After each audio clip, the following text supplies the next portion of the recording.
Kayi jagokɛlaw minnu ka minɛnw sɔrɔla nin tasuma jeni yɛrɛ kɔnɔna na dɔɔni dɔnkibaru kɔnɔna na an olu wuli nɛgɛjuru la ka se ka u ɲininka ko in kɛra kɛcogoya minnu na u ka se ka ɲɛfɔli kɛ ɲɛta dɔnkibaru ye ninnu de ye dɔnkibaru fanba ye minnu bɛna labɛn ka da aw tulo ka denkɛ da badenkɛ fɛ Ibrahima Jawara nɛgɛ karafe o bɛ Basila bolo Koyini Ba Koyini Alimami Maraka Ba aw bisimila dɔnkibaru kɛnɛ kan. Ba jama sigi bɛ n'aw mana ko faw ka na Mali kɔnɔ ni Mali kɔ ka faw ka na ko n'aw mana ka arajo tɛ kuma bi n'aw mana ne baw ka na ka tiɲɛ fɔ malidenw ye nk'aw ka na ko k'aw ka na tiɲɛ k'a fɔ jamanadenw ye n'an mana ko aw ka na tiɲɛ fɔ jamanatigi ye n'aw mana.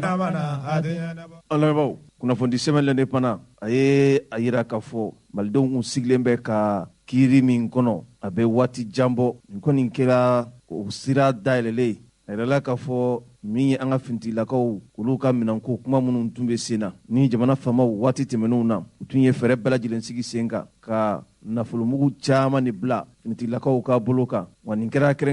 fɛn ye fɛn min ni sariya kɛrɛnkɛrɛnnen de taara a kama u bɛ fɛn wele k'a fɔ ko la loi d'orientation et de programmation militaire LOPM an bɛ waati min na i ko sisan fangalatɛmɛ fanga ɲɛmaw olu kɔni kɛn bɛɛ bɛ ka wulikajɔw bɛɛ lajɛlen sigi sen kan kiiri bunakun kan min b'a to k'a fɔ siga kelen don maa minnu na bi finitigilakaw b'a la jamana kɔnɔden wɛrɛw fana b'a la hali diɲɛ mɔgɔbatigiw minnu bɛ yen n'u b'a wele faransikan na ko opérateur économique maa o maa ko nin sɔrɔla k'i da n'i sen an'i bolo a yɛla nin ko in kunkanko kuma na e na taa bila kiiri tigilamɔgɔw ka bolo kan yanni kiiri yɛrɛ don cɛ o de hukumu kɔnɔ a yɛrɛ la k'a fɔ nin waati in yɛrɛ kɔnɔna na min y'an ka finitigilakaw u ka jalatigiba dɔw bɛ yen olu kɔni nana wele kiiritigilamaw fɛ lamɛn kɔfɛ u y'u bila ka taa kaso la yanni waati cɛ kɛrɛnkɛrɛnnenya la an ka finitigilaka min bɛ yen n'ale ye jalabatigi ye waati tɛmɛnenw na ale tun ye chef d'état-major général des armées ni o ye général Mbemba Musa Keita ye ale yɛrɛ welela ka taa bila kiiritigilamɔgɔw bolokɔrɔ an bɛ waati min na i ko sisan ka kɛɲɛ ni Abdulayi Jara ale ka fasiri ye a ye a yira k'a fɔ min ye an ka jalatigibaw olu dɔw kɔni tɔgɔ yɛlɛn bɛ nin ko in na maa min bɛ wele k'a fɔ général Mustafa Darabo ale yɛrɛ tun ka baara bɛnnen don an ka finitigilakaw u ka minɛnko ani u ka tajiko tun kalifalen bɛ ale la waati tɛmɛnenw na o kɔfɛ an ka finitigilaka minnu bɛ yen ni olu ka baara bɛnnen don sanfɛkɛlaw ma olu ka ɲɛmaa dɔ tun bɛ yen n'u b'a wele k'a fɔ ko général Suleiman Bamba ale fana tun ye chef d'état-major de l'armée de l'air o ɲɛmaa tun don a yirala k'a fɔ olu yɛrɛ ka nin kulu in kɔnɔna na fangaba de tun talen bɛ ka di u ma waati tɛmɛnenw na min b'a to k'a fɔ an ka sanfɛkɛlɛko olu bɛ se ka nɔgɔya cogoya min na kunnafoni sɛbɛn ka lakali la a ko ka kɛɲɛ sa nin sariya in kɔni talen kɔ min ye pankuruw ye u bɛ fɛn wele faransikan na ko hélicoptère olu kɔni nana san jamana faamaw fɛ o kɔfɛ min ye hali a bolibaw olu ka formation fana nana kɛ min b'a to nin baara in bɛ se ka nɔgɔya finitigilakaw ma cogoya min na kunnafoni sɛbɛn ka lakali la a ko maa minnu bɛ yen bi ni olu lamɛnna kiiritigilamɔgɔw yɛrɛ fɛ ka tila k'u bila ka taa kaso yɛrɛ la fɔlɔ yanni waati cɛ a ko colonel Abdul Wahab Touré fo ka taa fara Mamuru Togo kan ani colonel Mohamed Lamine Keita a yirala k'a fɔ sɛgɛsɛgɛliw olu kɔni bɛ sen na bi an ka kiiritigilamɔgɔw fɛ ka se ka maaw yɛrɛ ɲɛɲini kumaɲɔgɔnyaw ka maaw lamɛn min b'a to maa o maa bɛ yen k'i siɲɛla nin baara in na e ka se ka bila kiiritigilamɔgɔw ka bolo kan wa jamana ka hakɛ min b'i fɛ i k'a lasegin jamana yɛrɛ ma kunnafoni sɛbɛn ka lakali la a ko ka kɛɲɛ ni minasanko ye pankuruko ani kɛlɛkɛminɛw fɔɔ ka taa fara formation yɛrɛ kan a yirala k'a fɔ waati tɛmɛnenw na an ka jalabatigiba ma 4 bɔɲɔnko olu kɔni nana bila kaso yɛrɛ kan yanni waati cɛ ka kɛɲɛ ni san 2021 waati la an ka kiritigɛso min bɛ yen n'u b'a wele k'a fɔ ko pôle économique et financier olu de ka baara kɛra nin ye ka sababuya kɛ siga belebele de kɛra nin makofɔlen ninnu na k'u bolo sera jamana a foroba nafolo ma u bɛ fɛn wele faransikan na ko atteinte au bien public faux et usage de faux nin kɔni ye fɛn ye fɛn min ka fɛn kɛ fɛn ye fɛn min tɛ o ye nin ye sariya sɔsɔw de ye sariya sɔsɔ min ni jamana sariya b'a yira k'a fɔ k'a kan ka ɲɛŋi olu cɛla sa a yirala k'a fɔ kolonɛli 2 yɛrɛ tun bɛ o makofɔlen ninnu cɛla ani kɔmandan kelen ka fara lieutenant kelen kan ani jatiminɛba min bɛ yen ni o ye musolaka ye n'u b'a wele faransikan na une contrôleuse financière du ministère de la défense kunnafoni an y'a sɔrɔ sɛbɛn min kɔnɔ u k'a ma ko l'indépendant. Ko aw kana tiɲɛ k'a fɔ jamanadenw ye n'an ma na. Ko aw kana tiɲɛ fɔ jamanatigi ye n'aw ma na. N'aw ma na nafa tɛ nkalon na tun n'aw ma na. Ko a ye na. An lamɛnbaaw nin ye kumaw ye kuma min ni jamana kɔnɔden fan caman kun sigilen bɛ k'a makɔnɔ nafolo kɛrɛnkɛrɛnnen de taara jamana foroba nafolo la jamana kɔnɔdenw ka lɛnpow u ka taxiw k'o fara ɲɔgɔn kan miliyari 1,000 ani miliyari 230 ɲɔgɔn bɔɲɔnko nin kɛra Ibrahim Boubacar Keita ale ka waati o b'a yira k'a fɔ ko ŋaniya ɲuman tun bɛ o waati fanga na ka se ka minan girinw ani minan caman yɛrɛ san ka di an ka kɛlɛkɛcɛw ma nka n'i ye jateminɛ kɛ nin ko in ko nin kɛra ko dibidibima ye kosɛbɛ sabu a yirala k'a fɔ nin baara in min ye défense ta ye o de tun bɛ bɛn miliyari 1,000 ani miliyari 230 ma nka sécurité fana o tun bɛ taa fo miliyari 400 bɔɲɔnko ma an kɔni sigilen bɛ bi ka nin ko ninnu jaabi ma kɔnɔ sabu kuma minnu tun fɔra sécurité bunakun kan a n'a ɲɛmaya tun bɛ minnu bolo a waati la an y'a ye k'a fɔ laɲini tun kan ka kɛ fɛn minnu ye olu ma se ka sabati cogoya si la wa nin ko in a jalaki bɔyɔrɔ ka ca koyi sabu wasaden minnu tun bɛ a waati olu ye nin sariya in yɛrɛ a votelen kɔ a tun kɛra wajibi de ye wasabulon yɛrɛ kɔnɔ jɛkulu kɛrɛnkɛrɛnnen min bɛ yen n'u b'a wele k'a fɔ ko commission de défense san o san olu tun kan ka rapport de kɛ rapport min n'a bɛ pereperelatigɛw di minɛn minnu sanna u sanninko kɛra cogo di a tɛmɛna sira jumɛnw fɛ nin ko nin tun kɛra gɛlɛyaba ye ni o rapport kɛra o bɛ taa yira assemblée nationale yɛrɛ ɲɛkɔrɔ ka se ka dantigɛli kɛ wasadenw ye nka balawu yɛrɛ ye min ye commission de finance fin fana min tun bɛ yen n'ale ka baaraw tun bɛnnen bɛ nafolokow olu don ka bɔ ɲɛɲinini ma an b'a ye k'a fɔ nin waati tɛmɛnen in na a kɛra gɛlɛya ye nin fan bɛɛ fɛ maa minnu tun kan k'u ka baara kɛ jɔnko ala olu de m'u ka baara kɛ sabu n'i ye fɛn di maaw ma e min kan k'a kɔlɔsi ne m'a kɔlɔsi ni fɛn min bɔra a la e yɛrɛ fɛnɛ tun kan ka ɲininka koyi ne bolo bi wasadenw kan ka ɲininka wasaden minnu tun bɛ yen a waati ni olu tun kan ka rapport kɛ san o san ka nin ko in ɲɛɲini k'a ɲɛdɔn nka jango aw bɛ faamuya jɔnjɔn sɔrɔ a la waati min na anw kɔni kun dusukun kamikamilen don sabu a waati an ye wulikajɔ kɛ ka taa an b'a dɔn k'a fɔ nin ko in a mana mɛn cogo cogo a ko bɛna yuguba ka se k'a ko tiɲɛ dɔn o de hukumu kɔnɔ a waati an ye wulikajɔ caman kɛ kɛrɛnkɛrɛnnenya la min ye wasabulon tɛmɛnen ye u ka ɲɛmaa min tun bɛ yen commission de finance la n'o ye honorable Kumare ye k'ale ɲininka loi de programmation militaire ko a ko bɛ cogo di rapport min tun kan ka kɛ rapport ma kɛ wa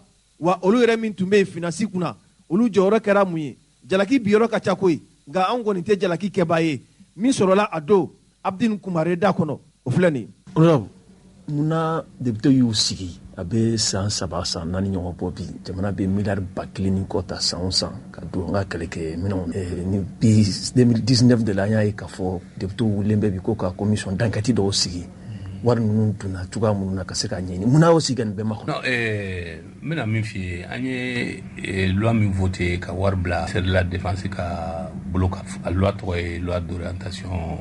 et de programmation militaire LOPM mais loi min don a baara bi kɛ san 5 de kɔnɔ 2015-2019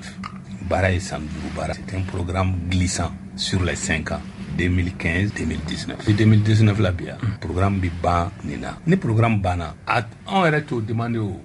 obligatoirement il y aura un audit parce que programme wɛrɛ kan ka na pour suppléer la LOPM 2015-2019 yarɔ i tɛ se ka programme kura ta n'i ma kɔrɔlen taara yɔrɔ min a kɔrɔlen laban kɛra min ye ni m'o dɔn Donc le 2019, c'est l'année de l'audit. C'est pourquoi, de plus en plus, en Malaka LOPM décrié qu'à fort, il est temps maintenant qu'on sache ce qu'on doit faire par rapport à la LOPM.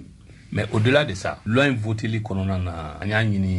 ministère de la Défense fait. Parce que la loi, c'est vrai, commission de défense y apporte. Mais nous, on constitue une commission transversale.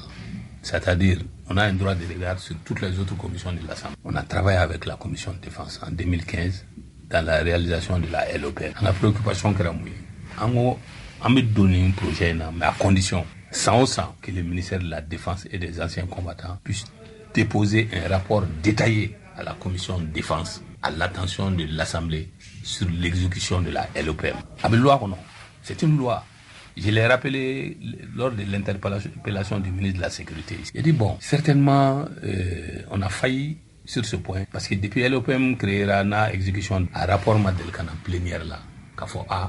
le ministère de la Défense, il a un rapport à la commission de défense, dans la commission de défense là, on y a l'adjet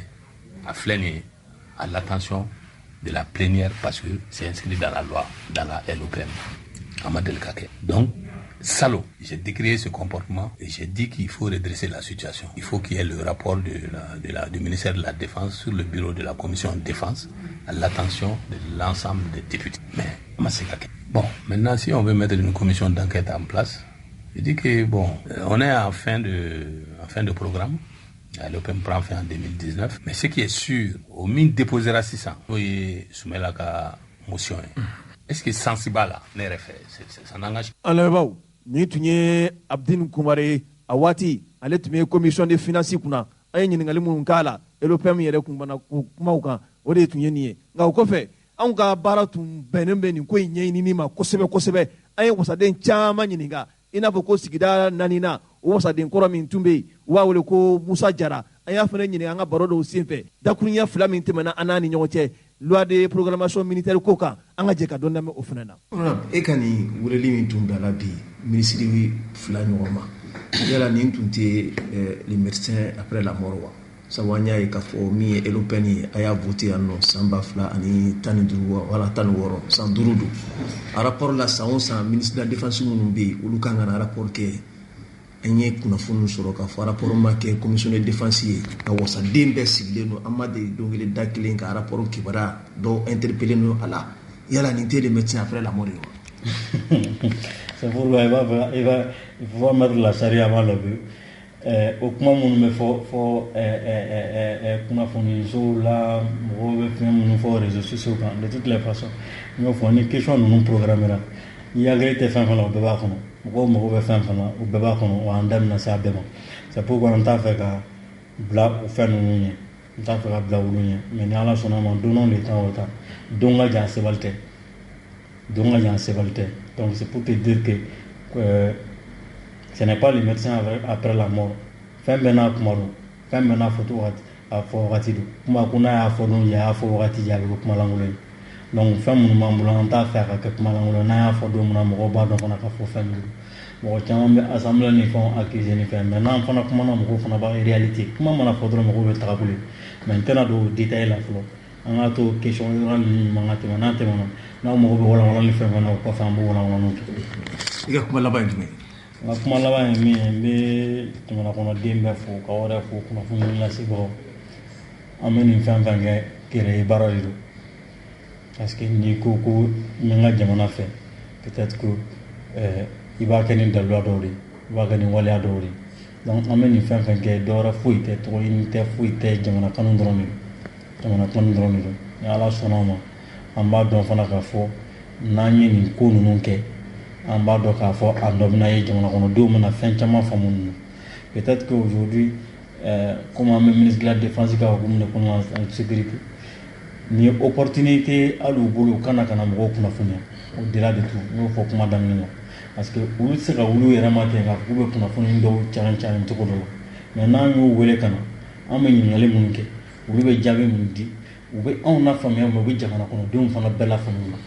nka a tɛ k'a fɔ ko juguya wɛrɛ don mais jamana janfali wɛrɛ don ko wɛrɛ foyi t'a kɔrɔ an bɛɛ hakilina ye kelen jamana in ka basi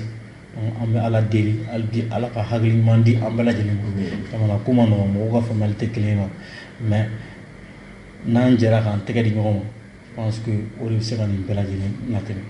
donc k'aw fo k'aw waleɲuman dɔn aw ka nin baara in na. Merci beaucoup. N'a ni kuma nɔgɔlen o. Ko n'aw ma n'an ka arajo tɛ kuma bi n'aw ma na. Ne k'aw ka na ka tiɲɛ fɔ malidenw ye n k'aw ka na. Ko k'aw ka na tiɲɛ k'a fɔ jamanadenw ye n'an ma na. An lamɛnbaaw kunnafoni sɛbɛn l'indépendant hali bi ale ye a yira k'a fɔ min ye an ka jamana faamaw olu bɔra ka kunnafoni dɔw furubaya k'a yira k'a fɔ min ye fanga firi ye o baara dɔw tun bɛ fɛ ka kɛ an ka jamana faamaw yɛrɛ la ka kɛɲɛ ni nin kalo in tile 10 ka taa don a tile 12 kɔnɔna na san 2022 ka kɛɲɛ ni nin wulikajɔ ɲɛsa jamana faamaw yɛrɛ fɛ min ye an ka fangaso min bɛ yen n'u b'a wele k'a fɔ ko CNT Conseil national de transition olu kɔni ye ma nin ko in bila daga girinda la u y'a ɲini jamana fanga ɲɛmaw yɛrɛ fɛ u ka fɛɛrɛ bɛɛ lajɛlen sigi sen kan min b'a to k'a fɔ nin ko in bɛ se ka jɛya maliden bɛɛ lajɛlen bɛ se ka faamuya sɔrɔ a la cogoya min na kunnafoni sɛbɛn ka lakali la a ko ka kɛɲɛ ni mɛ kalo tile 16 tɛmɛnen ye min ye an ka minisiri min bɛ yen ni ale ka baara bɛnnen don mala yɛrɛ a cɛnbanbɔli koɲaw ma ni gouvernement yɛrɛ o kumada don ale bɔra mali jabarani so yɛrɛ la ni o ye colonel Abdoulaye Mayiga ye ka kunnafoni yɛrɛ furubaya kunnafoni min bɛ tali kɛ fanga firi olu waleyaw yɛrɛ kan mali yɛrɛ kɔnɔna na a y'a yira k'a fɔ ni fanga firi a baaraw tun bɛ sen na nka wulikajɔ min kɛra an ka jamana finitigilakaw yɛrɛ fɛ o kɛra sababu ye ka fanga firi ka a ko tiɲɛ a kɛbaw yɛrɛ bolo o de hukumu kɔnɔ Conseil national de transition n'o ye CNT ale yɛrɛ ɲɛmaya bi o bɛ colonel Maliki Jaw bolo olu kɔni y'u ka dusumakasa ta ka ɲɛsin nin baara cɛjuguba in ma maa minnu tun bɛ fɛ ka lɔnbolama don jamana yɛrɛ taabolo la ka kɛɲɛ ni Musa Bilali Sidibe ye ale ka dantigɛli la a y'a yira k'a fɔ waati min na ni an ka jamana bɛ gɛrɛntɛ yɛrɛ kɔnɔna na o bɛ fɛn wele faransikan na ko embargo ka kɛɲɛ ni an balimaw ni o ye CEDEAO ye ani UEMOA olu kɛlen don ka gɛrɛntɛ min ta ka ɲɛsin Mali yɛrɛ ma n'i y'a ta ka lajɛ a bɛ t'i jɔ fo kalo 4 bɔɲɔgɔnko yɛrɛ ma ka fara min ye diɲɛ selengɛla ni tɔnba ni o ye communauté internationale ye olu fana kɛlen don ka gɛrɛntɛ ta ka ɲɛsin Mali yɛrɛ ma bi maa yɛrɛ bɛ se k'a fɔ kabiri Ibrahim Boubacar Keita ka fanga purutira a la u tu kalo tile 18 san 2020 min ye an ka jamana faamaw ye olu kɔni bɛ gɛlɛya kɔnɔ an bɛ waati min na i ko sisan kunnafoni sɛbɛn ka lakali la a ko ka kɛɲɛ ni mɛ kalo tile 16 san 2022 an ka jamana ɲɛmaw olu bɔra ka kunnafoni di k'a fɔ min ye finitigilaka dɔw ye olu farala ɲɔgɔn kan jalabatigiba dɔw b'a la ka taa fara jala dɔgɔmanintigiw yɛrɛ kan ani bɛnbɛnbɛn tun bɛ jamanaba dɔw minnu bɛ diɲɛ kɔnɔ olu ka bɛnbɛnbɛn dɔ tun faralen bɛ nin waleya tigilamɔgɔw yɛrɛ ka olu ka dɛmɛ tun faralen bɛ nin waleya tigilamɔgɔw ka baara kan ka kɛɲɛ ni nin baara cɛjugu ye CNT maw wala CNT ɲɛmaaba ni o ye colonel Maliki Jaw ye ni maa yɛrɛ bɛ se k'a fɔ k'ale de ye jamana maaba filanan ye ni Asimi Goyita bɔra yen ko nin y'u ka dusumakasa ta ka ɲɛsin nin baara kofɔlen in ma k'a yira k'a fɔ olu ka dɛmɛ an'u ka dɛmɛ nɛbɛn a ko nin talen bɛ bi ka ɲɛsin fanganatɛmɛ fanga ma a n'a ɲɛmaa yɛrɛ ma wa u ka dɛmɛ a talen bɛ ka ɲɛsin ani filitigilakaw ma kunnafoni sɛbɛn ka lakali la a ko min ye CNT ye ka kɛɲɛ ni a ɲɛmaa ye colonel Maliki Jaw a ko olu fana ye nin kunnafoni yɛrɛ mɛn nka nin kɛra dabalibako ye olu yɛrɛ ma sabu nin ye baara min ni jamana yɛrɛ mago tɛ a la an bɛ waati min na i ko sisan nin maaw kofɔlen ninnu a n'a kɛ saw tun bɛ fɛ ka jamana yɛrɛ lonbolama de k'a yira la k'a fɔ ka kɛɲɛ ni mɛ kalo tile 11 ka taa don mɛ kalo tile 12 la san 2022 communiqué a ye o perepere-latigɛ de di wa olu tun n'u da don bɔrɔ kɔnɔ koyi olu bɛ nin waleya in kɔn fo ka taa se a dan yɛrɛ ma wa u b'a ɲini an ka finitigilakaw fɛ u ka to kɔlɔsili la u ka jateminɛ kɛ maa o maa bɛ yen ko nin ŋaniya b'i kɔnɔ ka se ka lonbolanba yɛrɛ don an ka jamana ka ɲɛtaa la u ka fu siri o tigilamɔgɔw ka baara la o de hukumu kɔnɔ Conseil national de transition a ɲɛmaa yɛrɛ tɔgɔ la n'o ye colonel Maliki Jaw ye k'u b'a ɲini jamana fanga ɲɛmaw yɛrɛ fɛ u ka sɛgɛsɛgɛliw bondaw dayɛlɛ ka ɲɛɲinini kɛ maa o maa bɛ yen k'e nɔ yera nin baara in na wala e ka dɛmɛ sera nin baarakɛba ninnu yɛrɛ ma i ka bila sariya yɛrɛ ka bolo kan min b'a to i ni min ka kan u ka d'i ma kiri bonnakun kan kunnafoni sɛbɛn ka lakali la a ko nin kunnafoni bɔlen kɔ ka bin maa dɔw yɛrɛ bɛ yen olu tɔgɔ nana ye nin kɔrɔfɔ in na an bɛ waati min na i ko sisan siga kɔni kɛlen don olu la k'u tun bɛ fɛ ka jamana yɛrɛ a fanga yɛrɛ firi nka a ko kɔni bɛna di kiiri tigilamɔgɔw ma min b'a to sɛgɛsɛgɛliw olu ka se ka sɔrɔ n'a sɔrɔ ko in a kunkun n'a ɲɛɲɛ a bɛ se ka da jamana kɔnɔdenw tulo kan cogoya min na kunnafoni an y'a sɔrɔ sɛbɛn min kɔnɔ u k'a ma ko l'indépendant ko faw ka na Mali kɔnɔ ni Mali kɔ ka faw ka na ko n'aw ma na n ka arajo tɛ kuma bi n'aw ma na an lamɛnbaaw nin coup d'état ko kuma in yɛrɛ bunakun yɛrɛ kan diɲɛ mɔgɔbatigiba min bɛ yen ani politikimawba min bɛ yen ni o ye ADP Maliba o président d'honneur Aliou Boubacar Diallo ale yɛrɛ fana ye fɛla di nin kɔrɔfɔ in yɛrɛ kan k'a yira k'a fɔ ale kɔni bɛ nin waleya in kɔnɔ fo ka taa se a dan ma ka kɛɲɛ ni jamana faamaw olu ye kunnafoni min furubaya n'u b'a wele faransikan na ko communiqué numéro 031 du 16 mai 2022 Aliou Boubacar Diallo ye a yira k'a fɔ ale yɛrɛ kɔni fɛ maliyɛnw bɛ waati min na i ko sisan an k'an ka fɛɛrɛ bɛɛ lajɛlen sigi sen kan min b'a to lakana ani bɛn ni kelenya kisi ni tanga o bɛ se ka sabati an ka jamana kɔnɔ cogoya min na min b'a to basigi o bɛ se ka sabati Mali dugukolo sanfɛ cogoya min na maliden bɛɛ lajɛlen kan k'i bolo di ɲɔgɔn ma min b'a to o waleya in kɔni bɛ se ka sabati nka min de ye k'a fɔ ka fanga kɔni firi an bɛ waati min na i ko sisan wa nin kɔni tɛ ale fɛla ye wa nin tɛ ale ka hakilina ye wa a ma bɛn ale ma cogoya si la wa nin waleya cɛjugu in yɛrɛ bɛ kɛ sababu ye ka jamana tɔ yɛrɛ jigin dingɛ yɛrɛ kɔnɔ min bɛ kɛ kɔlɔlɔba ye jamana ni jamana kɔnɔdenw ma Aliou Boubacar Diallo a ko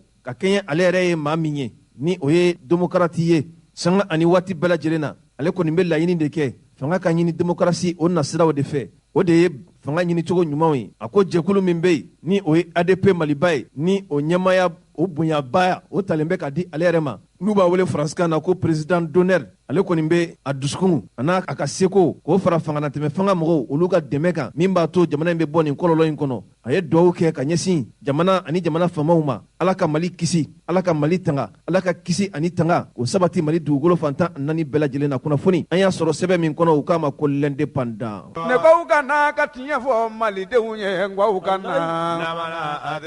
ko k'aw ka na tiɲɛ k'a fɔ jamanadenw ye n'an ma na an lamɛnbaaw ka kɛɲɛ ni nin coup d'état ko kuma in yɛrɛ ye Nouvelle Horizon ye a yira k'a fɔ jɛkulu min bɛ an ka jamana yɛrɛ kɔrɔnfɛn fan fɛ n'u b'a wele k'a fɔ coordination des mouvements de l'Azawad CMA olu kɔni m'u dabila bɔrɔ kɔnɔ u ye a yira k'a fɔ min ye olu ka maa ye ni o y'u ka finitigilaka ye u bɛ fɛn wele faransikan na ko officier Baba Ahmed Aga Ahmeida a yirala k'a fɔ ko nin maa kofɔlen yɛrɛ ale nana wele an ka finitigilakaw yɛrɛ bolo Bamako pankuru jigiso min bɛ yen n'u b'a wele k'a fɔ aéroport international Modibo Keita a kɛɲɛ ni nin baara in ye sa min ye coordination des mouvements de l'Azawad CMA olu kɔni ye kunnafoni kɔni furubaya ka kɛɲɛ ni u ka maa min bɛ yen n'u b'a wele k'a fɔ ko monsieur Atayi Ag Mohamed u ka maa kofɔlen min bɛ yen ni ale yɛrɛ bɛ kulu kɔnɔ kulu min n'u b'a wele k'a fɔ ko comité de suivi de l'accord c'est ça ale ka kunnafoni senfɛ a y'a yira k'a fɔ ko olu ka finitigilaka dɔ bɛ yen a bɛ an ka jamana faamaw yɛrɛ bolo an bɛ waati min na i ko sisan n'o ye monsieur Baba Ahmed Aga Ahmeida di Bahadu a yirala k'a fɔ ka kɛɲɛ ni ale yɛrɛ ka taama dɔ ye Bamako yɛrɛ pankuru jigi yɔrɔ min bɛ yen n'u y'a wele k'a fɔ aéroport international Modibo Keita de Senu ka bɛn ni mɛkalo tile 7 san 2022 waati min na nin ma kofɔlen in bɛ k'i labɛn k'a b'i kunda Gawo yɛrɛ kan ka don avion yɛrɛ kɔnɔna na avion min bɛ yen n'u b'a wele k'a fɔ ko compagnie Sky Mali sɛman kɔni ye laɲini kɛ bi jamana faamaw fɛ u ka fɛɛrɛw sigi sen kan min b'a to k'a fɔ nin ma kofɔlen a bɛ se ka kana bila cogoya min na sabu a yirala k'a fɔ ko siga de kelen don a la k'a tun bɛ fɛ ka fanga yɛrɛ dafiri wala maa minnu bɛ fɛ ka fanga dafiri ko ale tɔgɔ tun bɛ olu ka koɲɛw kɔnɔna na o fanga dafiri ko kuma min yɛrɛ fɔra jamana faamaw fɛ k'a baaraw tun daminɛna ka bɛn ni mɛkalo tile 11 ka taa don mɛkalo tile 12 la kunnafoni sɛbɛn ka lakali la a ko min ye nin maa kofɔlen yɛrɛ ye Baba Ahmed Aga Mohameida di Bahadu a ko nin maa kofɔlen yɛrɛ ye finitigilaka ye jɛkulu min bɛ yen n'u b'a wele k'a fɔ coordination des mouvements de l'Azawad CMA olu ka maa don wa a yɛrɛ bɛ lakanaw sabati yɔrɔ min na o ye Guruma mara kɔnɔna ye ka kɛɲɛ ni Atayi Ag Mohamed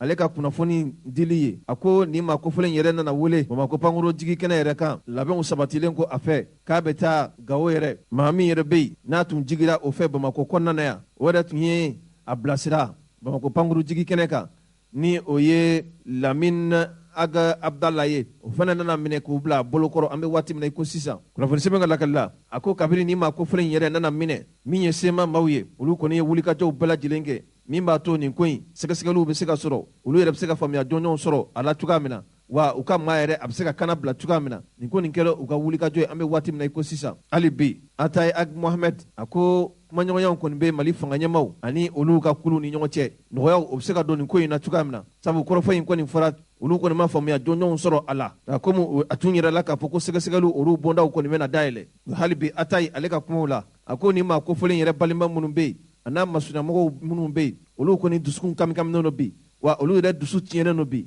k'a ye k'a fɔ kɔrɔfɔ minnu fɔra ka ɲɛsin olu yɛrɛ balima ma k'a tun bɛ fɛ ka fɛɛrɛ kɛ ani maa dɔw kun fara la ɲɔgɔn kan min bɛ se ka jamana yɛrɛ fanga firi nin kɔni kɛra dabaliban kuma ye olu yɛrɛ ma wa u y'a jira ka kiiri tigilamaw kɛrɛnkɛrɛnnenya la kiiriso min bɛ n'u y'a wele k'a fɔ pôle économique et financier olu ka juge dɔ nin dossier in nana taa ka taa di ale ma ale ka sɛgɛsɛgɛliw kɔfɛ a ye convocation kɔni a ye laɲini kɛ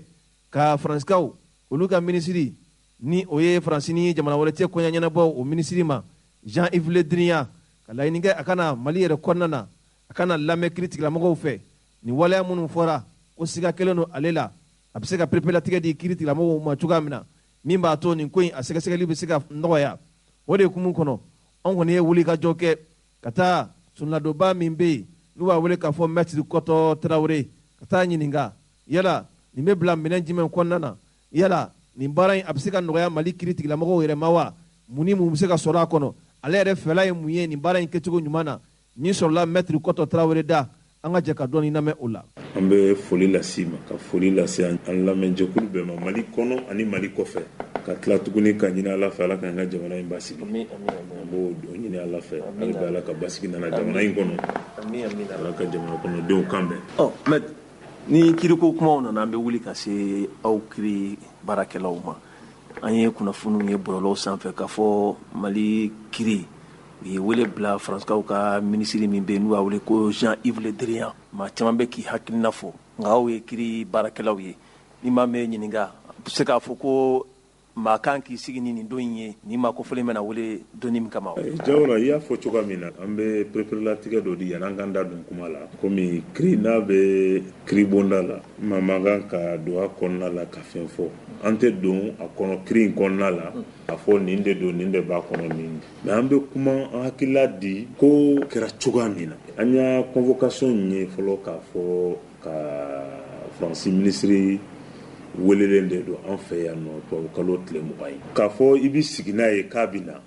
o ye fɛn ye fɛn min ni n b'a fɔ a kɛli a ka gɛlɛn k'a fɔ k'a bɛ na ko kana convocation in jaabi k'a da mun kan anw ka justice ye convocation bila ka taa k'a fɔ a ye a welelen bɛ bɔgɔ jeninen sanfɛ an fɛ an ka sariya de b'o yamaruya an ka sariya b'an ka justice yamaruya i kɛra maliyɛn ye o i kɛra dunan ye n'i ye an ka sariya sɔsɔ i nɔ bɛ se ka minɛ anw ka Mali kiiri bonda fɛ bon anw yɛrɛ bɛɛ b'a dɔn k'a fɔ ko Jean-Yves Le Drian Faransi minisiri dɔ de don kɛlɛ Jean-Yves Le Drian Faransi jamana kɔnɔden dɔ de don parce que Faransi ye jamana dɔ ye ani jamana caman bɔlen bɛ ɲɔgɔn na n'a ka sariya kɛcogo ye parce que Faransi ka sariya in mɔgɔ ma min faamu a bɛ sariya fɛn fɛn ta a b'a ta n'a yɛrɛ ka jamana kɔnɔdenw ka lakantali ta fanfɛla de ye n bɛ fɛ ka mun fɔ yan nɔ i b'a ye ni maa ma bɛ yen Faransi ka den n'a nɔ minɛna kiiribonda wɛrɛ fɛ min tɛ Faransi kiiribonda ye i b'a ye u ka jamana de bɛ wuli ka jɔ bɛɛ kɛ pour que a tigilama bɛ se ka bɔ olu ka bolo kan cogoya min na a ka di olu yɛrɛ parce que u b'a yira u la u ka sariya ko u y'a dilan ka bɛn u yɛrɛ ka nafa n'u ka jamana kɔnɔdenw kantali kama ye hakilina ye k'a fɔ olu ka sariya fɛn fɛn bɛ yen n'a bɛ na ni ɲangeli ye n'an b'a fɔ a ma ko les lois pénales olu lawaleyali olu ka jamana kɔnɔdenw Faransi yɛrɛ bolo ale kelen de ka kan ka maa wɛrɛ n'o man kan n'a fɔra ko olu ka jamana kɔnɔden de don mais o yɔrɔ dɔ la i b'a ye u b'a fɔ tuguni yamaruya bɛ olu bolo ka diɲɛ maa bɛɛ nɔ minɛ ka t'u ka jamana kan u ka sariya bolo u ka sariya sen dɔ bɛ u b'a fɔ ma ko la compétence universelle Faransi bɛ anw ka farafinna surtout n'i y'a jateminɛ a ye fɛn fɛn kɛ farafinna jamana ɲɛmaaw Faransi bɛ u nɔ minɛ a bɛ mandat kɛ dɔw contre la a bɛ dɔw bolofɛnw saisi n'a kuma fɔra a b'a fɔ ko non en vertu de la compétence universelle compétence universelle ye mun ye bamanankan na c'est-à-dire yamaruya min b'ale bolo ka bɛɛ nɔ minɛ ko mɔgɔ o mɔgɔ i mana kɛ yɔrɔ o yɔrɔ i mana kɛ jamana kɔnɔden fɛn fɛn ye ale ka kiiri bonda bɛ se k'i nɔ minɛ o de la ne yɛrɛ b'a fɔ ni kuma diyara n da o ye farafinna de ko ye i b'u ye don o don u b'anw ka farafin ɲɛmaaw de nɔ minɛ u denw nɔ minɛ u kɛrɛfɛmɔgɔw nɔ minɛ u ka bolofɛnw saisi ala ka hinɛ Sumahɛl Bobe Mayiga la an bɛɛ y'a ye wagati janna k'a fɔ Sumahɛl Bobe Mayiga delila ka garde à vue kɛ u fɛ yen nɔ k'a sɔrɔ Mali maaba de tun don Mali faama de tun don mais an ma deli k'a ye fiyewu k'a fɔ ko Faransi ministre ou bien ministre kɔrɔ dɔ k'o delila ka garde à vue kɛ Mali in kɔnɔ yan ou bien Afrique kɔnɔ o b'a yira k'a fɔ i ye Jawara ko bi kɛ ko ninnu tiɲɛ t'a la o c'est-à-dire fɛn dɔ de don bi an ka justice y'a ka baara kɛ mais baara min de don k'a fɔ ko a nɔ bɛ ye ne bɛ sika la kosɛbɛ kosɛbɛ k'a fɔ ni wele bilala ni maa min ma nin bɛ na Faransi ka nin labila ka na anw ka kiribonda in ɲɛfɛ ka na fɛn min fɔlen b'a ma k'a kɔnɔ jaabi Faransi ta kɛ a filanan yɛrɛ ye mun ye an ni Faransi cɛ bɛ yɔrɔ min bi gɛlɛya min bɛ anw ni Faransi cɛ bi Faransi tɛ sɔn fiyewu a ka jamana kɔnɔden si ka bɔ yen nɔ ko ka na yan ka na anw ka kiri ka wele jaabi ayi bon a dun se tɛ anw ye ka taa minɛ ka na n'a ye o se t'an ye o se t'an ye an tɛ se ka finitigilakaw bila ka taa wa Jawara o se t'an ye anw kana bɔgɔ sani ka kɛ bin kan o se t'anw ye o mais n'o se t'an ye an tɛ se ka mandat d'arrêt international fɛnɛ k'a kan wa o hakɛ b'an ka kiribonda bolo ka mandat d'arrêt international décerné contre Jean-Yves Le Drian n'a ma sɔn ka na o la yan nali bɛ k'a haramu ye sa kɛ bon yan de ta bɛ se ka k'a ma haramu ye sinon a bɛ se ka yaala jamana wɛrɛ la o parce que o mandat in fana mana décerné o labatuli n'o lawaleyali f'a ka kɛ jamana min a tigilama bɛ o jamana in ka sɔn a lawaleyali ma n'o ma sɔn dun yala a bɛ gɛlɛya donc fo n'a kɛra Mali yɛrɛ ye n'a nana anw yɛrɛ fɛ yan a dun ka nin to anw cɛ a bɛ gɛlɛya k'a fɔ ko Jean-Yves Le Drian ka na anw tun bɛ se ka min fana kɛ ka fara an ka nin kan ni o ye ne hakilila ye komi Faransi bi disi gosi k'a fɔ ale ye sariya jamana ye ale ye démocratie jamana ye n'a ka ministre yera walela parce que an ka kiribonda ye waleya min fɔ an ma k'a tɔgɔ yera faux et usage du faux atteinte c'est-à-dire au bien a yirala ka a den de ye société in gérant société den ta bon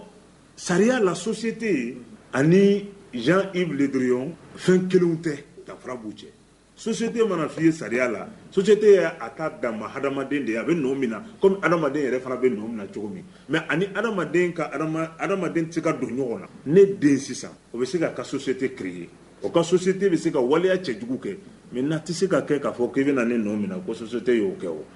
mais an tɛ k'a dɔn fɔlɔ min de don a bɛ se ka kɛ ko n ye Jean-Yves Le Drian yɛrɛ dɔrɔn de ka waleya don mais n'a den t'a don ko société t'a de don o bɛɛ danfaraw bɔlen bɛ ɲɔgɔn na sariya la i y'a faamu Jawara o la ni nin kɛra comme n y'a fɔ u b'u disi gosi k'u ye sariya jamana ye Faransi an bɛ se ka wuli ka plainte kɛ u yɛrɛ ka jamana kan u yɛrɛ ka kiribonda ɲakɔrɔ contre Jean-Yves Le Drian o bɛ se ka kɛ o n'o kɛra ne bɛ se k'a fɔ tubabuw ye maa ye fɛn fɛn bɛ na ni lagosi ye n'i b'u ka jamana kɔnɔ mara la u da tɛ sigi a kuma fɔli la bɛna kɛ jamana wulikun ye mɔgɔw b'a dɔn Français b'a dɔn tigitigi ka fɔ anw ka jamana ɲɛmaa minnu bɛ k'an mara u bɛ nin waleya cɛjugu de la jamana kɔfɛ jamana wɛrɛ kan a ka ca Ala fɛ o pression interne en France contre lui la a bɛ jɔyɔrɔ min na Faransi fɔlɔ n'a bɔr'o la a bɛ taa o ka kiribonda la ka taa jaabi a ka tiɲɛtigiya sa a kana tiɲɛtigiya o bɛna kɛ ko wɛrɛ mais fɔlɔ victoire fɔlɔ bɛ se ka kɛ min ye o ye o ye n'o kɛra ni jamana kɔnɔdenw y'o opinion sɔrɔ a kan o opinion négative o hakilila jugu in sɔrɔ a kan k'a fɔ a ye nin waleya de kɛ maliyɛnw na ale de dun y'an ka ministre des affaires étrangères a bɛ nin gouvernement kɔnɔ sisan a ka ca 100 ans ye depuis Hollande bɛ yen mais janga waleya cɛjugu kɛbaga de don kelen a bɛ jɔyɔrɔ min na a bɛ bɔ yen fila ale dati don Faransi ko la tuguni an y'a ye avec Fillon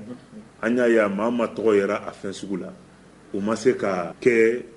maa ye tuguni politiki bunak'u kan u ka jamana kɔnɔna la parce que u ka jamana kɔnɔdenw u ti fɛn min fɛ parce que français yɛrɛ ka opinion an'u ka ɲɛmaaw u ka marabagaw ka taabolo kelenw tɛ o fɛn caman bɛ a bɛ dogo o la mais anw ye convocation in bila ka taa an b'an y'an ka hakɛ fɛ an y'a kɛ fana an ka sariya b'an ka justice yamaruya k'a kɛ mais a lawaleyali a bɛ gɛlɛya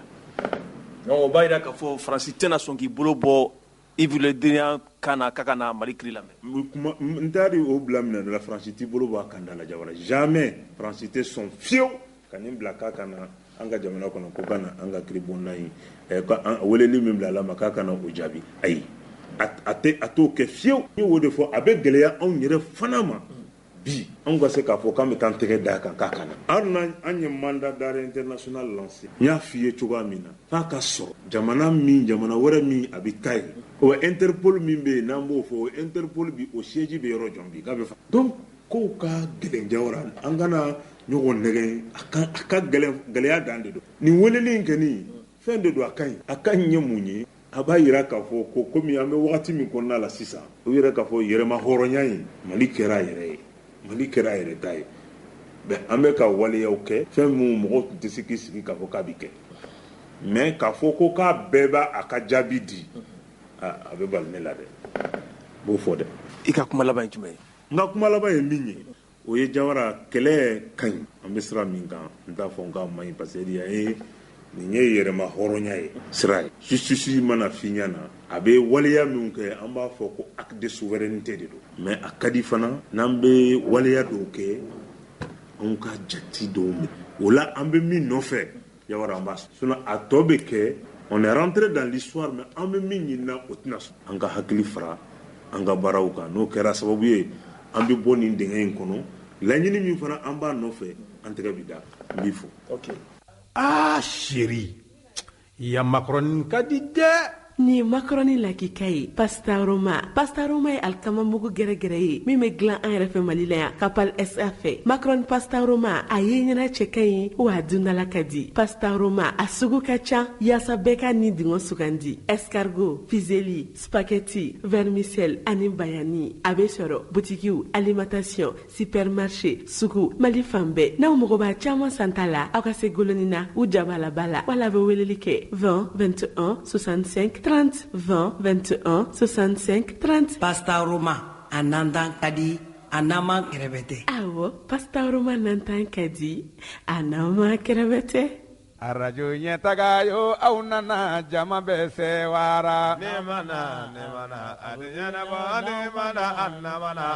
An lamɛnbaaw kunnafoni sɛbɛn Nouvelle Horizon a y'a jira k'a fɔ Mali sigidugu min bɛ yen n'u b'a wele k'a fɔ Segu Sikɔrɔ ani Bazado kɔni kelen n'o gɛlɛyaba ye bi min ye kurantigɛ ko an yɛrɛ tun hakili la k'a fɔ ko Bamakɔ dɔrɔn don ja kurantigɛ ko a bɛ Mali fantan a 4 bɛɛ lajɛlen na an kɔni ka kuma nin y'a nɔgɔyalen ye sa sabu n'i ye fɛn ta ka di maa ma maa min t'a ɲɛdɔn maa min tɛ s'a la ayiwa ni min bɔra a la i k'i sigi n'o kɔlɔlɔ ye kurantigɛ wala kuranko a dira maa minnu ma u tun ye layiru ta jamana kɔnɔdenw ye waati tɛmɛnenw na a ma kɛ dogola koyi a fɔra jamana yɛrɛ a foroba tele de sanfɛ k'a fɔ nin ko ninnu olu bɛna fu ni dabali bɛɛ lajɛlen siri a la nka n'i ye segukaw yɛrɛ wulilen bi ka nin kunnafoni yɛrɛ pereperelatigɛw di o b'a jira k'a fɔ ko tɔ tɛ kɔlɔkɔlɔ la kunnafoni sɛbɛn Nouvelle Horizon ale ka dantigɛli la a ko n'i ye Segu yɛrɛ jateminɛ bi nin kɔni kelen n'o gɛlɛyaba ye sabu segukaw ye a jira k'a fɔ kuran kɔni tɛ fɛn cɛ ɲuman ye u bɛ fɛn wele faransikan na ko luxe ayi kuran magoɲafɛn de don jamana kɔnɔdenw bɛɛ lajɛlen mago de b'a la min b'a to baaraw olu bɛ se ka sabati maaw bolo dayirimɛw olu bɛ se ka kɛ nɔgɔya la cogoya min na kunnafoni sɛbɛn ka lakali la a ko Segu kurantigɛ ko nin kɔni kelen n'o kɔlɔlɔ ye bi hali n'i ye Segu jamana ka cakɛbɔda so minnu bɛ yen olu yɛrɛ ka baaraw a kelen n'o sababu ye ka gɛlɛyaba don o kɔnɔna na an bɛ waati min na i ko sisan kunnafoni sɛbɛn ye a jira k'a fɔ kurantigɛba min bɛ Segu a kelen n'o ka jamana kɔnɔdenw yɛrɛ ka sɔrɔ yɛrɛ nakasi kosɛbɛ hali n'a sɔrɔla k'a fɔ min ye nin cakɛbɔda yɔrɔ in ye n'u b'a wele faransikan na ko la direction de la société énergie du Mali EDMSA u tun ye lujuraw kɔni ɲini sunkalo tɛmɛnen na ka se ka ɲɛfɔli kɛ jamana kɔnɔdenw ye min b'a to u bɛ faamuyaw kɔni sɔrɔ kurantigɛw yɛrɛ cogoya la nka siga kɔni t'a la fiyewu an bɛ waati min na i ko sisan kurantigɛ tɔ a bɛ ka yakubaya de diɲɛ don o don kurantigɛw a kɔlɔlɔ bɛ ka se jamana kɔnɔdenw ma wa maa yɛrɛ tun hakili la k'a fɔ ko in dalen bɛ Bamakɔ dɔrɔn de ma nka Mali sigidugu caman bɛ yen bi minnu kelen don ka nin kɔlɔlɔ yɛrɛ a jateminɛ u ka baaraw yɛrɛ taabolo la kunnafoni sɛbɛn y'a jira k'a fɔ a ka dɔgɔ Mali yɛrɛ kɔnɔna na k'u bɛ se ka lɛri 24 bɔɲɔgɔnko kɛ k'a sɔrɔ kuran yɛrɛ ma tigɛ u ka yɔrɔ la yen wa o lɛri 24 yɛrɛ kɔnɔna na lɛri 6 bɛ se ka kɛ kuran tigɛlen bɛ yɔrɔw la nin kɔni ye fɛn ye bi a kuma bɛ jamana kɔnɔdenw bɛɛ lajɛlen da kɔnɔ wa kunnafoni sɛbɛn ka lakali la a ko min ye fanga yɛrɛ ka cakɛbɔda so yɔrɔ minnu bɛ yen a kelen n'u ka kɔlɔlɔ lase olu yɛrɛ ma bi kɛrɛnkɛrɛnnen la Segu yɛrɛ o dugu kɔnɔna na kunnafoni sɛbɛn a jira k'a fɔ olu ka baarakɛla dɔ ye munumunu salɔ kɛ Segu yɛrɛ dugu kɔnɔna na ka kɛɲɛ ni mɛ kalo tile 17 tɛmɛnen ye san 2000 ni san 22 nɛgɛ kaɲa 9 waati jamana yɛrɛ ka cakɛbɔda 2 olu kɔnɔna na ye a yɛrɛ la k'a fɔ baara yɛrɛ tun jɔlen don o yɔrɔ ninnu na sabu kuran mana tigɛ kɔni baara kan ka kɛ kuran de la o b'a yɛrɛ k'a fɔ baara bɛɛ lajɛlen bɛ ɲɔngiri kunnafoni sɛbɛn y'a yira k'a fɔ a k'u ka baarakɛla tɛmɛna yɔrɔ fɔlɔ min na u b'a wele k'a fɔ ko conseil régional u tɛmɛna yen waati min na u y'a ye k'a fɔ kuran kɔni tigɛlen bɛ o yɔrɔ ninnu na fenɛtiri minnu bɛ yen ani biro yɛrɛ dondaw olu bɛɛ lajɛlen tun yɛlɛnnen don baarakɛlaw fɛ min b'a to u bɛ se ka lafiya dɔɔni kɔni sɔrɔ baara fɛn fɛn tun bɛ yen n'a kan ka kɛ ni kuran ye i n'a fɔ ordinateur olu n'a ɲɔgɔnna wɛrɛw olu bɛɛ bɛ ɲɔngiri kurantigɛ yɛrɛ sababuya la kunnafoni sɛbɛn y'a yira k'a fɔ nin cakɛbɔnaso min bɛ yen ni o ye conseil régional ye a ko maa dɔw fana bɛ yen maa minnu tɛ se ka funteni yɛrɛ kun olu kɔni bɔra bureau kɔnɔna na ka n'u sigi nin cakɛbɔnaso in a kuruw kɔnɔna na min b'a to u bɛ se ka lafiyaw sɔrɔ cogoya min na u n'u ka fifalanw maa yɛrɛ bɛ se k'a fɔ ko nin kɔni kɛra gɛrɛn de ye u bolo sabu ni kuran tɛ yen baara bɛɛ lajɛlen kɔni bɛ ɲɔngiri kunnafoni sɛbɛn ka lakali la a ko min ye conseil régional ye o kɔfɛ olu ka ciden a ye munumunu salo kɛ segu yɛrɛ mairie yɛrɛ kɔnɔna na a y'a yira k'a fɔ segu mairie yɛrɛ kun kelen don dibi de sabu kuran mana tigɛ yen yɔrɔ min ni a dibi bɛ bonya kosɛbɛ o de hukumu kɔnɔ segu yɛrɛ maire a n'a ka secrétaire olu ka bureau kɔni kɔnɔna tun kelen don dibiba de maa yɛrɛ tɛ mɔgɔ ye a kɔnɔna na a ko o de hukumu kɔnɔ secrétaire ni a ka baara ɲɔgɔnw olu kɔni bɔra bureau kɔnɔ ka taa fiɲɛ yɛrɛ ɲini min b'a to u bɛ se ka lafiya sɔrɔ cogoya min na u n'u ka fifalanw ye wa ni tun taara a waati segu yɛrɛ a mairie kɔnɔna na i bɛ taa maaw kɔni sigilen sɔrɔ sa sabu ni baara tɛ yen maaw ɲɛ guwanen bɛ u ka telefɔni kan min b'a to u bɛ se k'u yɛrɛ hakililaw sogo la cogoya min na u bɛ fɛn wele faransikan na ko chacun pour soi Dieu pour tous o na kɛ sa bɛɛ b'i yɛrɛ ye de nouvelle horizon ka dantigɛli la a ko nin b'a yira olu la ko mali yɛrɛ cakɛbɔdaso min bɛ yen n'o ye administration ye olu kɔni baara bɛ ka gɛlɛyaw caman sɔrɔ kurantigɛ banbali o ye a sababu ye wa ni kurantigɛ banbali a bɛ kɛ sababu ye ka jamana yɛrɛ ka ɲɛtaa kɔni ɲɔngiri sabu baara minnu kan ka kɛ ni jamana nafolow bɛ sɔrɔ a kɔnɔna na ni olu baaraw kɔni ɲɔngirila kurantigɛ sababu la a bɛ kɛ sababu ye jamana ka ɲɛtaa a bɛ jɔ sira la hali bi ka kɛɲɛ ni nouvelle horizon maaw olu ka sɛgɛsɛgɛli kɔnɔna ye u k'olu kɔni ye wulikajɔ bɛɛ lajɛlen kɛ min ye cakɛbɔdaso min bɛ yen n'u b'a wele k'a fɔ ko direction générale de la société énergie du Mali EDMSA ka ɲininkali kɔni sɛmɛ ni ma kofɔlen in na u bɛ se ka faamuya sɔrɔ cogoya min na mun ye kurantigɛ yɛrɛ banbali a sababu ye an bɛ waati min na i ko sisan ale ye kun fila de fɔ a la a kun fɔlɔ o de ye k'a fɔ maa minnu bɛ kuran yɛrɛ laɲini kuran ka taa olu fɛ yen o maa ka ca fo k'a dama tɛmɛ jango kɛrɛnkɛrɛnna funteni waati a ko o y'a kun dɔ ye o kɔfɛ min ye an bɛ waati min na i ko sisan gasoil ko o kɔni gɛlɛyalen bɛ kosɛbɛ ka sababuya kɛ kɛlɛ min bɛ bi Ukraine ani Russie ni ɲɔgɔn cɛ la o kɛra sababu ye gasoil sɔrɔli ka kɔlɔlɔw caman kɔni don a la a ko sabu an ka jamana a kuran ka fonctionnement o gulonnen bɛ gasoil de la wa maa yɛrɛ bɛ se k'a fɔ an bɛ waati min na i ko sisan gasoil yɛrɛ a sɔngɔ yɛlɛnna fo k'a dama tɛmɛ wa hali a sɔrɔli Bamako yɛrɛ kɔnɔna na ani Mali siridugu yɛrɛ la o fana ye gɛlɛyaba ye a ye a yira k'a fɔ Mali yɛrɛ n'i ye jateminɛ kɛ a bɛ gasoil min don kuran yɛrɛ ka fonctionnement na tile yɛrɛ mumɛ bɛɛ lajɛlen na a bɛ t'i jɔ fo gasoil litiri 1,000,000 ɲɔgɔn bɔɲɔgɔnko la a ko ni ma kofɔlen in ka perepere-latigɛw kɔnɔna na a ko ni maaw ye kɔlɔsili kɛ ka kɛɲɛ ni nin kalo in tile 12 maaw ye gasoil kɔni caman ye citerne kɔnɔna na citerne 48 bɔɲɔgɔnko min bɛ k'i kunda an ka jamana yɛrɛ énergie ka se ka kuran yɛrɛ di jamana kɔnɔdenw ma cogoya min na nka ale kɔni ko k'a bɛ perepere-latigɛ min di o gasoil yɛrɛ kan ne ye nin citerne 48 yɛrɛ bɛɛ lajɛlen fara ɲɔgɔn kan a tɛ se ka tɛmɛ tile 3 bɔɲɔgɔnko kan min bɛ kɛ sababu ye gasoil min b'a kɔnɔ ka kɛ sababu ye ka kuran di Bamakokaw yɛrɛ ma kunnafoni an y'a sɔrɔ sɛbɛn min kɔnɔ u k'a ma ko nouvelle horizon an lamɛnbaaw anw tilala nin kuma in na a mɛnna o jamana kuranko yɔrɔ maa si tɛ ɲɔgɔn sɔsɔ la minisiri bɔra k'a fɔ bɛɛ ɲɛna ko kuranko tigɛtigɛliba minnu bɛ yen olu bɛna fu sɔrɔ a la nka a filɛ nin dɛ so tɛ nin a bolikɛnɛ filɛ kuranko dɔ bɔra a la wa dɔ ma bɔ a la tiɲɛ yɛrɛ la ni min ma fara a kan fɛn ma bɔ a la an kana ɲɔgɔn nɛgɛ n'a fɔra ko gouvernement de rupture tiɲɛ yɛrɛ yɛrɛ la u kan k'a ɲɛfɔ de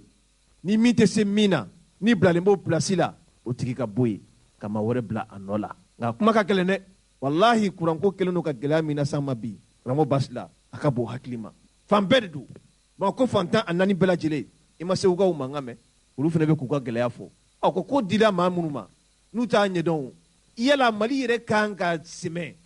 gasoil la kuranko la wa Mali administration kan ka sɛmɛ kuranko ko ka taa gulon gasoil de la wa nouvelle horizon ko citerne 48 ko n'i y'a taji fara ɲɔgɔn kan gasoil min b'a kɔnɔ a tɛ tɛmɛ tile 3 kan citerne 48 tile min bɛ anw fɛ yan tile min bɛ bɔ an fɛ yan n'i ye anw ni Allemagne jamana ta kabako don tile fitinin de bɛ bɔ olu fɛ yen nka tile n'a bɔra u b'u mago ɲa a la de fo waati min tile bɛ bɔ an fɛ ten a bɛ bin ten ko in bɛ minnu bolo n'u t'a ɲɛdɔn u bɛ mun k'a la n'aw b'a dɔn k'a fɔ ko demani min bɛ kɛ funteni waati k'o fanga ka bon aw ye disposition jumɛn ta kuran ko kama min b'a to nɔgɔya bɛ se ka kɛ jamana kɔnɔdenw ma a ma fɔ ko mara ye ka ɲɛsigi de kɛ wa aw ye mun ɲɛsigi min b'a to o baara bɛ se ka sabati nka n'i ye ko di maa min t'a ɲɛdɔn maa min tɛ se a la ni min bɔra a la i kan ka sigi n'o ye dɛ ala ka hakili ɲuman d'an ma. ko n'an mana jama bɛɛ sigilen don n'anw mana ko n'an mana lamɛnbaa jama sigilen bɛ n'anw mana. an lamɛnbaaw kunnafoni sɛbɛn le pays a yira k'a fɔ min ye kalabankura o suguko kɔni kɛn bɛ bi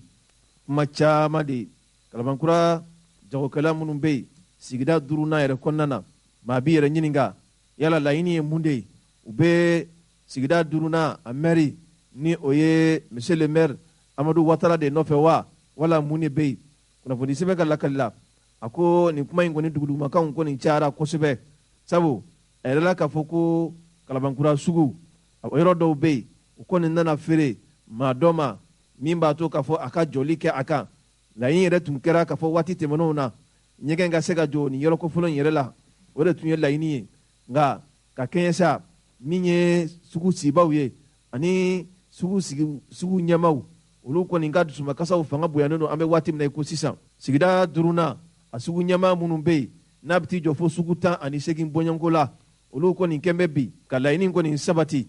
min b'a to sigida 5nan sugu minnu bɛ yen ka kɛɲɛ ni mɛkalo tile 17 tɛmɛnen a bɛɛ lajɛlen ka datugu u ka ɲɔgɔn sɔrɔ sigida 5nan a kiiritigɛso min bɛ yen ni o ye tribunal ye a yɛrɛla k'a fɔ nin baara in kɔni sabatira sabu min ye jagokɛlaw ye olu kɔni ye wulikajɔ kɛ k'u kun da tribunal yɛrɛ kan u bɛ ka laɲini minnu kɛ maa minnu bɛ yen n'u bɛ fɛ k'olu ka sugu yɛrɛ puruti ka b'u bolo k'a di maa wɛrɛw kɔni ma u kɔni tɛna sɔn a ma cogoya si la sabu n'a ma ɲɛ k'a fɔ olu ka sugu ɲɛmaaw kɔni nana wele kiiritigilamɔgɔw fɛ k'a yira k'a fɔ k'u bɛ ka maa dɔw kɔni bali a ka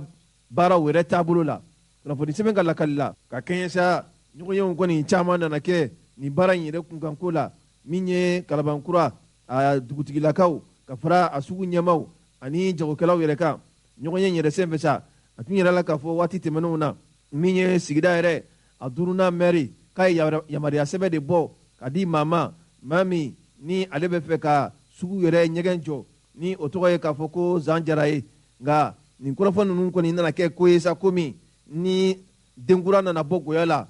a yɛrɛ la k'a fɔ sigida 5nan a sugu 18 min bɛ yen olu kɔni ma se ka nin ko in faamu cogoya si la ni ma kofɔlen ni o ye Zan Jara ye laɲini kɔni dilen ale ma waati min na k'a ka sugu yɛrɛ jɔ a na kɛ jagokɛla minnu bɛ sugu yɛrɛ kɔnɔna na olu kɔni kan ka da ni ma kofɔlen ni sugu jɔli cɛ o de hukumu kɔnɔ ale ye wulikajɔ kɛ ka taa i ka damakasi sɛbɛn yɛrɛ don sigida 5nan a kiiribondaso yɛrɛ ɲɛkɔrɔ o kɛra sababu ye kiiritigilamaw u ye wele bila sigida 5nan n'o ye kalabankura o jagokɛla minnu bɛ yen wala jagokɛla ɲɛmaa minnu bɛ yen u ka taa lamɛn mun de kɛlen don sababu ye k'a fɔ nin maa kofɔlen yamaruya sɛbɛn kɔni dilen kɔ a ma k'u bɛ a bali a ka baara la cogoya min na nka n'i ye sugu ɲɛmaaw yɛrɛ ka dantigɛliw lamɛn olu kɔni ye a yira k'a fɔ nin yɔrɔ kofɔlen min bɛ yen n'a talen bɛ ka di Zan Jara ma u y'a yira k'a fɔ nin ye sugu de ta ye wa sugu ta o kan ka kɛ fɛn ye fɛn min ni sigida yɛrɛ o sigibaw olu bɛ se k'a mɔnɛ bɔ cogoya min na n'a yirala k'a fɔ k'o ta k'o di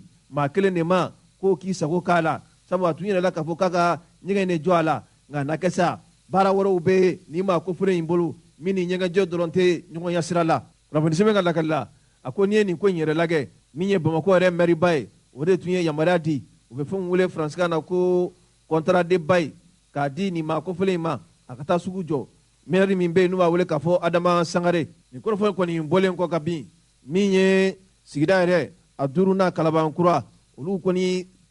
jagokɛlaw u ma a ko kɔni bɔ ɲɔgɔn na kɔni kelen don ka jalaki ta bi ka ɲɛsin sigida 5nan a maire ma ni o ye Amadou Ouattara ye k'a fɔ a tun man ka yamaruya di nin maa kofɔlen in ma a k'a fɔ k'a bɛna ɲɛgɛn jɔ ani ka tila ka baara wɔrɔw kɛ laɲini tun tɛ baara minnu yɛrɛ ye kunnafoni sɛbɛn ka lakali la a ko maa min bɛ ni o ye Zan Jara ye ni yamara in kɔni dilen ko Bamakɔ mɛriba ale yɛrɛ fɛ a y'i to o de hukumu kɔnɔ k'a bɛna laɲini wɛrɛ kɔni sabati o laɲini sabati de sa a nana kɛ sa ko de kɛra dugudumakaw ye wulikajɔw ye u ni ɲɔgɔn cɛ la min b'a to k'a fɔ nin kɔrɔfɔ ninnu yɛrɛ nana bila kiiri tigilamɔgɔw olu ka bolo kan kunnafoni sɛbɛn ka lakali la a ko min ye sigida yɛrɛ duruna kɛrɛnkɛrɛnnenya la jagokɛla minnu bɛ yen e k'olu ma nimisa bi wa min b'a to u y'u ka dannaya min ta ka da sigida duruna mɛri yɛrɛ kan n'o ye Amadu Watara ye k'a ye k'a fɔ n kan ka jɔ jɔyɔrɔ min na olu ka waleya ninnu olu ka koɲɛw kan a ma se k'o jɔyɔrɔ ninnu fa cogoya si la kunnafoni sɛbɛn y'a jira k'a fɔ u ye wulikajɔ min yɛrɛ kɛ waati tɛmɛnen in na u tun kɛlen don ka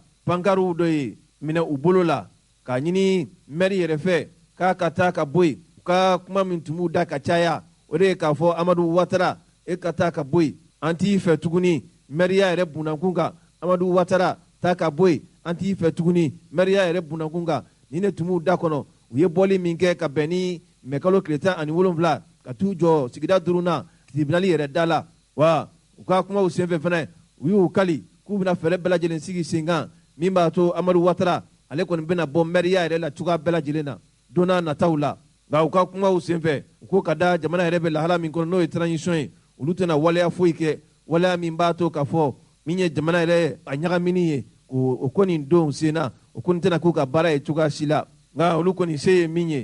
ye sigida yɛrɛ a duruna n'o ye monsieur le maire Amadu Watara ye u bɛna fɛɛrɛ bɛɛ lajɛlen sigi sen kan olu ka baara fɛn fɛn bɛ yen sigida duruna kɔnɔna na ale sen kana yaala a da kana yaala o ka jate yɛrɛ tɛna k'a kan cogoya si la kunnafoni an y'a sɔrɔ sɛbɛn min kɔnɔ u k'a ma ko le pays an lamɛnbaaw a bɛ waati jan bɔ nin kɔrɔfɔ anw yɛrɛ tun da b'a la koyi nka a nana se yɔrɔ dɔ la an kɔni y'an yɛrɛ ɲini nka an bɛna fɛɛrɛ bɛɛ lajɛlen sigi sen kan sa min ye Zan Jara ye k'ale yɛrɛ lamɛn n'a sɔnna kuma yɛrɛ ma ka kumakan ta ka n'a bila arajo ɲɛtaa yɛrɛ la yan nɔ cogoya min na lamɛnbaaw bɛ se ka faamuyaw sɔrɔ a la sabu maa caman y'an wele k'an kana n sigi n'a ma ɲɛ k'a fɔ anw yɛrɛ ye sigida duruna den ye a ka kan sigida duruna a kunkanko kuma fɛn fɛn bɛ yen anw da n'anw sen kan ka yaala o tuma min ye Zan Jara ye ni maa min b'a dɔn wala n'a tulo b'an na ko arajo ɲɛtaa dayɛlɛnnen bɛ a ye min b'a to faamuya jɔnjɔnw bɛ se ka sɔrɔ ale yɛrɛ fana ka kumaw la cogoya min na min ye sugu a ɲɛmaaw ye an na olu fana bisimila kɛnɛ in kan wa monsieur le maire n'o ye Amadu Watara ye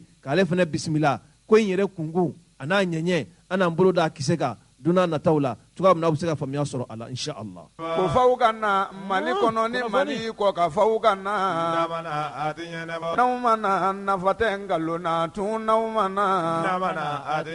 o a ye na. an lamɛnbaaw Kayiba Jabate ale ye yɔrɔ ye yɔrɔ min ni maa yɛrɛ bɛ se k'a fɔ ko Mali yɛrɛ région gale don u bɛ fɛn wele faransikan na ko sigidugu fɔlɔ sabu waati tɛmɛnenw na nasara fɔlɔla Kayi jamana de la ka sɔrɔ ka don an ka jamana ninnu kɔnɔna na o la i b'a ye k'a fɔ n'i taara Kayi i bɛ nasara bolola nɔ caman ye Kayi yɛrɛ a dugukolow la yen nɔ Kayi ye yɔrɔ min ni jago fanga ka bon kosɛbɛ sabu n'i y'a jateminɛ min ye dugu min bɛ yen n'u b'a wele k'a fɔ ko Senegal Mali yɛrɛ a jagokɛfɛn caman de bɛ bɔ Senegal fɛ n'i dun bɔra Senegal ni dugu fɔlɔfɔlɔ min bɛ surunya ɲɔgɔn na Mali yɛrɛ kɔnɔna na o ye Kayi ye o b'a jira k'a fɔ Kayi ye jagokɛ jamana ye nka nin waati laban ninnu na min ye Kayi suguba ye a yɛrɛ la k'a fɔ ko tasuma kɔni donna a la a kɛra sababu ye ka kasaraw kɔni caman lase jagokɛlaw olu ka minɛnw ma an ka kunnafoni sɔrɔlen kɔfɛ an y'a mɛn k'a fɔ maa kelen o ni ma to a la wa ala yira la k'a fɔ waati tɛmɛnenw na ko maa yɛrɛ ma jogin a la nka an b'a lajɛ n'an sera ka ye jagokɛla dɔw sɔrɔ nɛgɛjuru la olu bɛ se ka perepelatigɛ di an ma cogoya min na nin ko in nana nacogo jumɛnw na sababuya jumɛnw sɔrɔla la u ni jamana faamaw mun tɛmɛna u ni ɲɔgɔn cɛ an bɛ waati min na i ko sisan baasi la ala ye n'an ye Kayikaw sɔrɔ an karamɔgɔ salamu aleykum. waaleykum salam. o kɛla ye. awɔ. i bɛ Kayi nin waati in na. awɔ. kunnafoniw sera an ma ko Kayi sugu jenina a yɔrɔ dɔ jenina. awɔ. ko e yɛrɛ ka butigi tun b'a la wala i ka minɛnw tun b'a la. ne yɛrɛ ka yɔrɔ tun b'a la. i bɛ se ka mun fɔ arajo ɲɛtaa lamɛnbaa cɛman n'a musoman bɛɛ lajɛlen sugu in jenina cogo di sababuya jumɛnw de kɛra a la. bon kunun. i bɛ se k'i tɔgɔ ni jamu fɔ an ye fɔlɔ. ne tɔgɔ Mamadu Jalo. kunun sufɛ an nanen so vers 3h du matin wagati ne ka da nana gosi n da la ko tasuma bɛ sugu la bon An moto ta an fɛrɛ kɛra an taara gɛrɛ sugu la an y'a essayé k'an bɛ minɛn dɔw labɔ bon o b'a sɔrɔ tasuma kɔni ye fanga sɔrɔ hali an ma se ka foyi labɔ ne yɛrɛ bɛ tasa ni manaw de feere bon hali furushɛti an ma se k'a labɔ o b'a sɔrɔ tasuma kɔni a y'a ka baara kɛ déjà ka ban bon an tilalen fɛnw na ko bannen tuma min na an ye ɲininkaliw boloda o tuma n ko kuranɛ nin n ko bɛ n ko mun de nin sɔrɔ o kɛlen an ma gardien an ma foyi foyi ye bon an tor'o o cogo la ten sa ne kɔni m'an yɛrɛ bila kuma caman wɛrɛ la an tora jɔlen dugu bɛna jɛ 7 heures wagati an ɲɛ bɛ gardien jɔlen na bon n gɛrɛla gardien na n ko gardien yɛrɛ tɔgɔ ko Ama n ko Ama n k'a kɛra cogo di Ama ko nin y'ale bɔtɔ ye polisiso la e ka bɔ polisiso la n ko tuma n ko dalila jumɛn bɛ e ka polisiso la taga la sa k'ale taara polisiso la k'a fɔ polisiw ye ko tasuma bɛ sugu la ko tasuma ye sugu minɛ 2h50 wagati ko polisikɛ y'ale minɛ ko k'ale datugu ko ka tila k'ale ka telefɔni minɛ a la ko k'o faga quoi an bɛ kuma la an bɛ taale polisiw ka yɔrɔ explication n bɛn'o fana di bon o kɛlen kuma min na ne y'a ɲininka n ko kuma sa n ko tasuma yɛrɛ donna sugu la cogo di a ko ne ma ko an sigiɲɔgɔn dɔ bɛ feere kɛ an kɛrɛfɛ ko olu de tun bɛ soudeli la sugu la bon k'u tun bɛ soudeli la sugu la depuis kuma jumɛn o ye sali tile filanan u bɛ soudeli la u bɛ baara in na n'u ye dɔɔnin kɛ u b'a bila n'u ye dɔɔnin kɛ u b'a bila bon n y'a dɔn sisan nɔ baara in tɔ kun kan ka laban sini nin n'o ye kunun ye an ka bitigi jɔni don yɛrɛ bon u ye baara in u y'a continuer sa k'u jija k'u bɛ tila la fo 2h50 ninnu kɔnɔna na soudelilikɛla filɛ nin ye ale bɛ vacci de feere bon fɔlɔ tasuma ni olu ma fini dégager ka bɔ kantine de don u ma fini dégager ka bɔ a kɔnɔ bon baguette kɔni ni bɛ soudeli la vacciw bɛ fɛn kɔnɔ tasuma buruburu bɛ jigin o ye diyagoya ye bon tasuma buruburu jiginnen tuma min na ko soudeur minnu bɛ sanfɛ olu kulela bon u yɛrɛ bitigitigi minnu bɛ ko bɛɛ ko ko tasuma donna sugu la n bolo olu bɛɛ kulela o y'a sɔrɔ mɔgɔ tɛ sugu la 3 heures wagati ji tɛ sɔrɔ foyi tɛ sɔrɔ bon o kɛlen k'u yɛrɛ u bolila bɛɛ y'i yɛrɛ ɲini sa tasuma fana ye fanga sɔrɔ vacci la bon fo ka taa yɔrɔ minɛ olu yɛrɛ ka yɔrɔ ni ne ka yɔrɔ e bɛ se k'a fɔ ko fɛn fɛn 7 mètres ɲɔgɔnna ye intervalle carré kɔnɔ a b'u ni ɲɔgɔn cɛ mais tasuma ye fanga sɔrɔ fo ka taa se an ka yɔrɔ la k'a faamu bon o kɛlen tuma min na mun ye polisiw ka yɔrɔ ne y'a ɲininka n ko polisiw ye minɛ dalilu jumɛn na an tora ten sa fo dugu nana jɛ an ka ɲɛmɔgɔ sugu ɲɛmɔgɔw yɛrɛ ni gouverneur bɛɛ nana bon an ye enquête boloda polisiw ka yɔrɔ parce que ni polisiw tun ye gardien to yen ale fana tun ka se ka bɔ gardien a mana kɛ cogo cogo gardien tun bɛ mɔgɔ wɛrɛw wele ka renfort tun bɛ sɔrɔ hali gardien yɛrɛ kelen mana fara jama kan jɔna tɛ hadamaden na o ma sapeur pompier mɔgɔw ma bɔ a kalama cyber pompier mɔgɔw nana k'olu ma se ka tɛmɛ sira sɔrɔ Kayi sugu la bɛɛ lajɛlen Kayi sugu kɛra bɛɛ taar'i sigi sira la Kayi suguba de don wa Kayi suguba yɛrɛ de don bon bɛɛ taalen don sigi sira la ka bitigitigiw ka bitigiw da masqué su mana ko u bɛ mananin dɔw ɲini dɔrɔn ka fɛnsɛ marchandise la tɛmɛ sira tɛ sɔrɔ cyber pompier nana ka sɛgɛn co ka u ma donyɔrɔ sɔrɔ bon polisiw ka yɔrɔ ne ye cɛ ɲininka n ko kun jumɛn na n ko nin kɛra an ye enquête boloda polisiw ka yɔrɔ la sa bon an taara se polisiw yɛrɛ ma an ye polisiw ɲininka polisiw ko bon ko mun ye olu ka yɔrɔ ye ko ale y'a fɔ a ka denmisɛnnin dɔ de ye gardien talen ko gardien ka influence ta ko bon ko y'a sɔrɔ o bɛ sunɔgɔ la ale bolila ka bɔ sunɔgɔ la dɔrɔn ale fana ye gardien minɛ ka gardien datugu ka tila k'o ka telefɔni minɛ k'o faga a bɛ sɔrɔ a ma kuma faamu sa kɛ merci kuma laɲini yɛrɛ o de u yɛrɛ y'o de fɔ o ma kuma faamu bon mun y'o fɔ ale ka ɲɛmɔgɔ yɛrɛ gardien ye kuma fɔ dɔrɔn ale ɲɛmɔgɔ in yɛrɛ bolila direct ka taa sugu la ani élément minnu bɛ terrain sanfɛ u bɛɛ bolila ka taa sécurité maintenir joona bon polisiw kɔni ka yɔrɔ kɔni an bɛ se k'a fɔ k'o ye RL ye i y'a mɛn ɲɔgɔn faamuyabaliya o yɔrɔ ye voilà sugu ɲɛmɔgɔw ni fɛn an bɛɛ lajɛlen bɔra ɲininkaliw taara boloda mais yan'an ka se nin bɛɛ ma a tɛ tɛmɛ kalo 2 kan Kayi sugu maire yɛrɛ ye weleweledaw kɛ a tɛ kalo 2 bɔ koyi i n'a fɔ u ye ko in natɔ yera de ko adamadenw ka fɛɛrɛ kɛ an ka wuli ka bɔ mɔgɔw ka wuli ka bɔ siraw la installation bɛɛ k'i cogo dɔn sugu jeni ye répételi a tɛ foyi ye kɛ ni kasara tɛ bon sugu kɔni sugu jenina ni lahara de la tan nka a jeni ni bi cɛ o ma a bɛ se k'a fɔ ko marchandise caman tora la wa karamɔgɔkɛ marchandise caman tora la ne bɛ se k'a fɔ kantine min bɛ yen nɔ kantine ni muso minnu bɛ feere k'a la misi kɛra jarati a ma bɔ a si kɔnɔ tasuma y'a bɛɛ minɛ à 100%. foyi foyi ma bɔ bitigi ninnu kɔnɔ a bɛɛ lajɛlen jenina à 100%. minnu tun bɛ souderi la olu ka lahala kɛra cogo di an bɛ waati min na i ko sisan. bon polisiw ye enquête boloda yɔrɔtigi kɔni u ye fɛɛrɛ kɛ k'o minɛ yɔrɔtigi b'u bolo an bɛ yɔrɔ min na ko sisan nɔ parce que souderilikɛla ninnu olu kɔni an m'a mɛn k'u y'olu minɛ mais yɔrɔtigi kɔni u y'o minɛ. nin kɛ nin sisan cɛ faamaw jɔyɔrɔ kɛra mun ye